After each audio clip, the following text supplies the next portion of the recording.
Um, hey guys, it's me, Ruth. That's my new signature thing, by the way. So I decided that I should have something really stupid and pointless to do in the beginning of every single rant, and it should be. Oh, wait, what did I do? The one thing? Did I do the two? Whatever. Metal. No, I'm not metal at all, actually. So, this is actually a departure for me, cause I've changed. For those of you who know me. So there was a time that I was like really into all metal and stuff like that, and now I'm finding myself listening to a lot more crappier music, like reggaeton and stuff, which is actually really bad.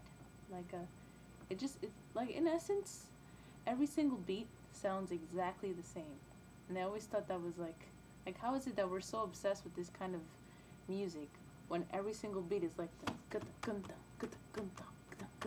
and you heard one song and you pretty much heard them all, and of course there's a yelling gibberish in Spanish, which we all sort of understand, I suppose, or not.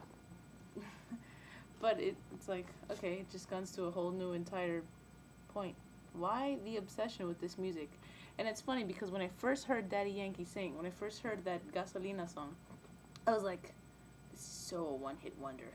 This is so one-hit. This person is so not gonna make it anywhere. And the guy's won like countless Grammys. He's coming out with a new album every 5 minutes or so, with the exact same song that he released. I think he's just remixing Gasolina over and over again. Okay, I'm not gonna say it's not good to dance to. I'm not gonna say that, because then it's I'm gonna be a hypocrite, because I have it on my iPod, my shitty iPod, which we discussed before. Yes, my shitty iPod. I need to get a new one. Buy me one. No, I'm kidding. Please, no. Okay. And so I can't really say that his music sucks so much and I hate him and da da da because I'd be a hypocrite. So what I'm saying is that why are we obsessed with this music? Is it that we like constant things? So I'm saying, well, maybe it's just that as like a human race, we're just used to things. We just like things that are always there, things that never really change. And reggaeton, I guess, is one of them. But what goes after reggaeton? Like, what is the next generation? Like, before there was rock, and then there was, hip hop, and then what do you do now? I'm sorry. Before there was jazz, and then there was rock, and then there was hip hop, and then now there's some kind of weird Spanish hip hop variation that I don't even want to know if I want to call it hip hop. I guess we can just call it what it is. The same beat with several Spanish guys. Actually, I can't actually tell the difference between any of the reggaeton rappers. To me, it's just all one guy. Like everybody's Daddy Yankee, or we singing Yandel.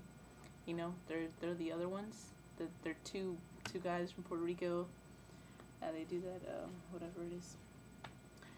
My main point is that I don't know what's gonna come next, and that kind of worries me. Like, what kind of really really catchy, really nonsensical thing can the music industry come up with next? This is the same generation that's witnessed countless horrible artists, from Spears to the little boy bands. Well, actually, I guess, Justin came out of that way. Oh, and that gets me to another point. Justin Timberlake. And this is gonna sound really bad, but I like his new album. And I remember that somebody told me about it, like, oh yeah, it's a really great album. And I was like, dude, that's totally gay. That's totally gay. Like, I'm so not listening to it and a Justin Timberlake album. And I heard it, and actually it's really good. And it's because Timberland produced it. So everything is very catchy. It's not so much of the quality. He's not talking about anything groundbreaking, of course. It's always the same exact thing. But he does have a couple of 7-minute songs that break into instrumentals. And you have to appreciate the instrumentals. Granted, I'm not big on instrumentals. Unless it's like, Dream Theater or Opeth. Sorry, wrong genre.